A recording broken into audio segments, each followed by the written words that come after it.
Hello friend, आज हम पढ़ेंगे बंगाल की खाड़ी अपवाह तंत्र के बारे में। ठीक है, तो हमने पढ़ा था कि नदियों और झीलों के बारे में पढ़ रहे थे। तो नदियों के बारे में हमने पढ़ा था।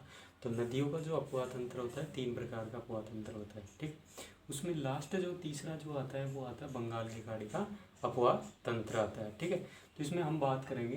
पहला है चंबल नदी। कौन सी नदी है? चंबल नदी। इस नदी को चरणवती कामधेनु, और ये कितने किलोमीटर बहती है? 966 किलोमीटर में ये बहती है। ये मध्य प्रदेश से होते हुए राजस्थान से फिर कहाँ चली जाती है? गुजरात की तरफ ये चली जाती है। आगे हम बात करते हैं, उद्गम स्थल कहाँ है? जनापाव पहाड़ी महू मध्य प्रदेश में है।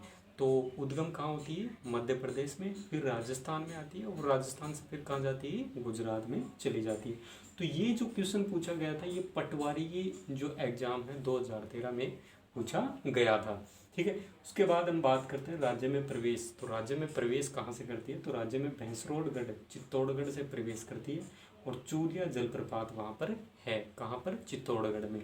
तो ये भैंसरोडगढ़ चित्तौड़गढ़ में प्रवेश करती है राजस्थान में। उसके बाद बहाव क्षेत्र कहाँ कहाँ है? तो बहाव क्षेत्र इसका चित्तौड़गढ़ हो गया, कोटा हो गया, बूंदी हो गया, सवाईमाधोपुर हो गया, करौली हो गया, धौलपुर हो गया। ये सब क्या है? इसके बहाव क्षेत्र है। ये सब क्या है? इसके बहाव क्षेत्र। उसके बाद में हम बात करते हैं नित्यवाही। नित्यवाही मतलब यह नित्यवाही नदी मतलब क्या होता है कि ये रेगुलर बहती रहती है। पूरे साल बहती रहती है, 365 दिन बहती रहती है। तो राज्य की एकमात्र नित्यवाही नदी है। ठीक है, तो नित्यवाही मतलब हमेशा बहती रहती है। राज्य की सबसे लंबी नदी है। कौन सी है? राज्य की सबसे लंबी नदी है। उसके बाद है राज्य में सबसे बड़ा अपवाह क्षेत्र भी इसी का है। उसके बाद में हम बात करते हैं बांध। तो बांध की अगर मैं बात करूँ तो बांध जो है वो यहाँ पर है गांधी सागर मध्य प्रदेश में। गांधी सागर कहाँ है? मध्य प्रदेश में बांध है। उसके बाद में आता है दूसरा जो बांध है इसका, राणा प्रताप सागर बांध है। वो कहाँ पर है? चित्तौड़गढ़ में। उसके बाद जवाहर सागर जो बांध है वो कोटा में है। उसके बाद कोटा बैराज जो है कोटा में है। तो राजस्थान में इसमें कितने बांध हैं? 3 बांध है। एक राणा प्रताप सागर बांध, और जवाहर सागर बांध, और कोटा बैराज। तो कोटा में 2 बांध है, कोटा बैराज और जवाहर सागर बांध है। तो इस प्रकार से हमने क्या पढ़ा? इसके बारे में हमने पढ़ा, चंबल नदी के बारे में। इसके आगे हम बात करते हैं। अब हम आगे बात करते हैं जो इसकी सहायक नदी है, चंबल की जो सहायक नदी है उसके बारे में बात करते हैं।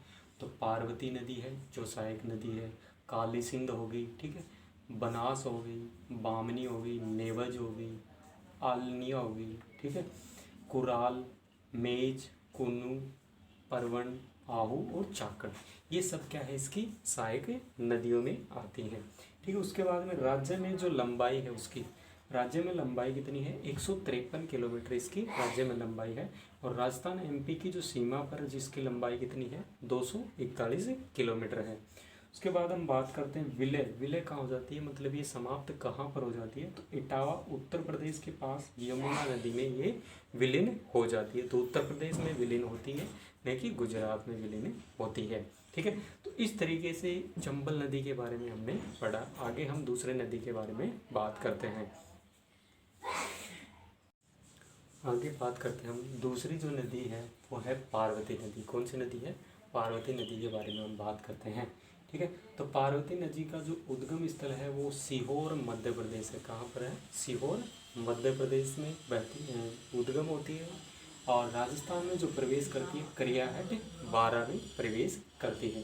उसके बाद में हम बात करते हैं सहायक नदी। तो इसकी सहायक नदी क्या होगी? कूल हो गई, लासी हो गई, बरनी हो गई, बैंथली हो गई, रेतड़ी हो गई, विलास हो गई। ये तो सब क्या हो गई? इसकी सहायक नदी हो गई।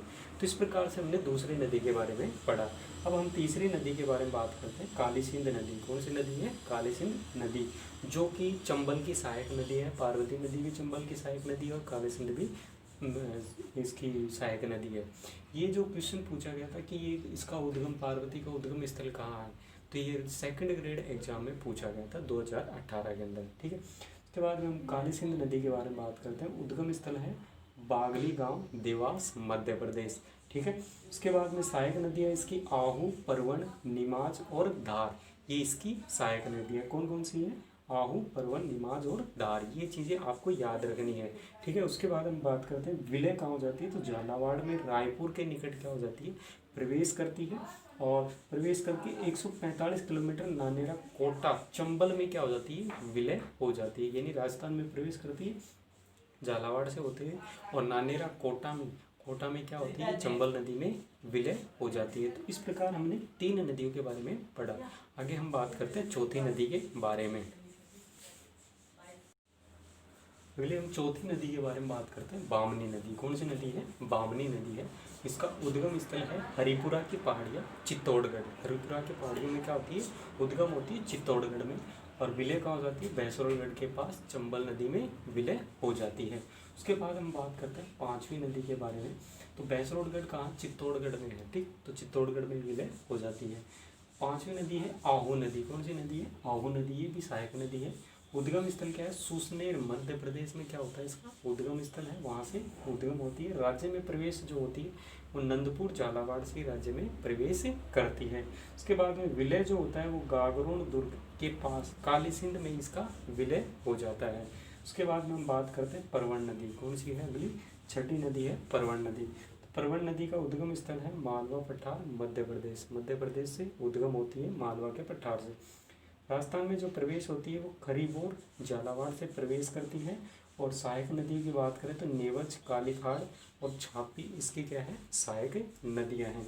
ठीक है, उसके बाद में जो एक शेरगढ़ अभयारण्य है जो कि 12 जिले में पड़ता है, तो इस पे बहुत बार क्वेश्चन पूछा जाता है कि शेरगढ़ अभयारण्य कौन सी नदी के तट पर स्थित है।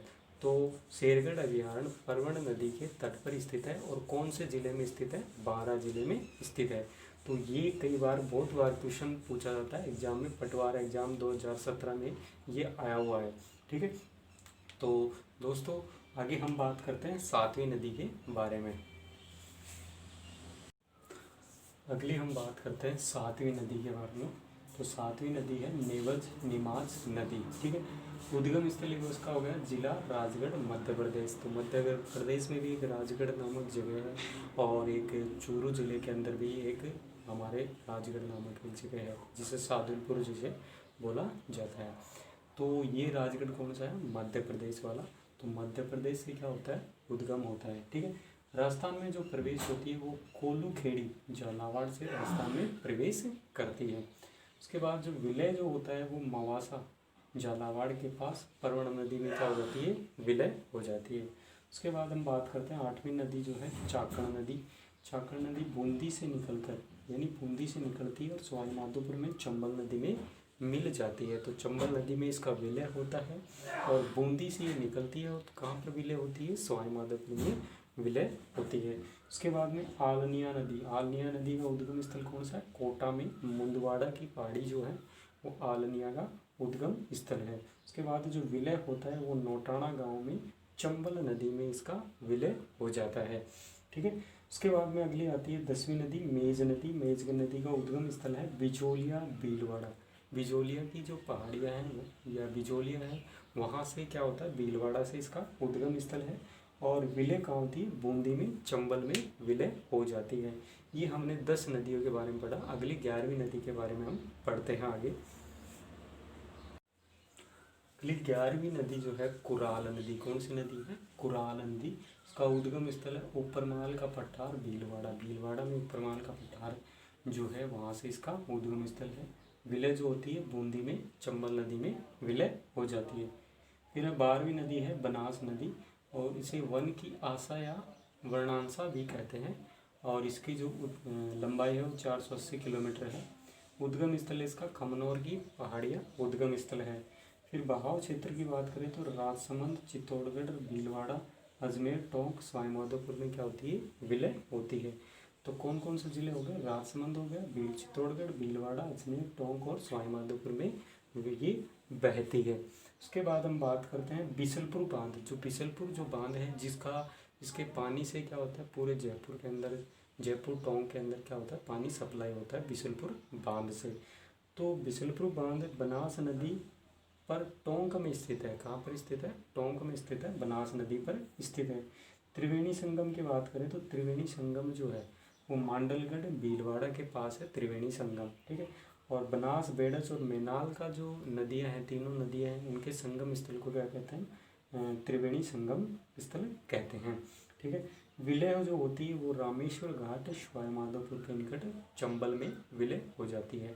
तो दोस्तों ये हमने एक बंगाल की खाड़ी अफवाह जो प्रणाली है उसका फर्स्ट पार्ट का डिस्कशन किया है। उसमें हमने 12 नदियों के बारे में डिस्कस किया है, ठीक है। इससे पहले की जो नदी आंतरिक प्रवाह की प्रणाली और जो दूसरा जो हमारा पार्ट है, ठीक है, अरब सागरीय प्रवाह अबवाह क्षेत्र अफवाह प्रणाली, तो उनका अगर आपने वीडियो नहीं देखा है तो आपको डिस्क्रिप्शन में उनका लिंक मिल जाएगा, वहाँ से आप उनको देख सकते हैं, ठीक है। अभी तक आपने चैनल को सब्सक्राइब नहीं किया तो चैनल को ज़रूर सब्सक्राइब कीजिए और बेल आइकन को ज़रूर प्रेस करिए ताकि आपको जो भी नए वीडियो डले तुरंत आपको नोटिफिकेशन में मिलता रहे। तो दोस्तों इसी तरीके से आप इसका सेकंड पार्ट के बारे में हम कल डिस्कस करेंगे, अगले नेक्स्ट क्लास में डिस्कस करेंगे सेकंड पार्ट के बारे में। और ये हमारा क्या था, फर्स्ट पार्ट था बंगाल की खाड़ी अफवाह तंत्र, ठीक है। तो इसी तरीके से आप अपनी तैयारी करते रहिए और बेस्ट ऑफ लक मेरी तरफ से, और बने रहिए। और आपको अगर वीडियो में कोई प्रॉब्लम है या कोई क्वेश्चन समझ में नहीं आ रहा तो आप कमेंट करके मुझे बताइए, और आपको वीडियो कैसा लग रहा है उसके बारे में भी बताइए, ताकि मैं ज़्यादा से ज़्यादा अच्छे से अच्छे वीडियो आपके लिए बना सकूँ। थैंक यू, आज के लिए इतना ही।